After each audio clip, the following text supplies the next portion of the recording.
I think our mission at PeopleLinks was like, help salespeople really use social media. Like it was something like, or help people use social media to the best of their ability.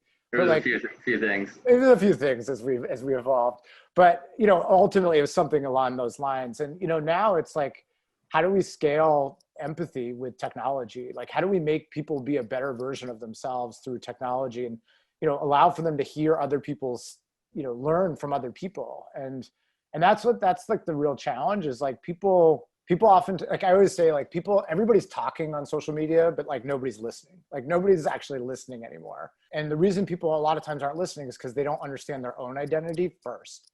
Like they just live in their own little bubble or vacuum. So we're trying to alter that and trying to help people understand who they are and how they got to where they are, like, became who they are, in order to, then give them the awareness to start to be able to understand other people's lived experiences. So that's a lot right there. That's a little bit of the background. I mean, in terms of, what we're up to and how companies are reacting to it today. I mean, it's a good problem to have. And we've got too many people trying to work with us.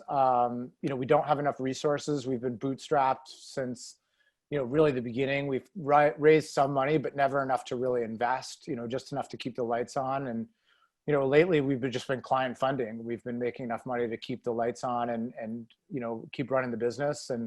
But it's become an imperative it's not voluntary. Companies have to do something here. Their employees are demanding it, and the markets are demanding it. I mean, it's also becoming like a requirement to do business with a lot of companies. They say, look, you can't, our contract is up in a year, and if you don't have a chief diversity officer, if you don't have, an equality statement, if you don't have this amount of spend going to vendors, if you don't have diversity inclusion training programs, like you're going to lose our contract. So now companies are just like freaking out, saying we need to do things. And we show up as one of the only companies that has like a digitally driven format.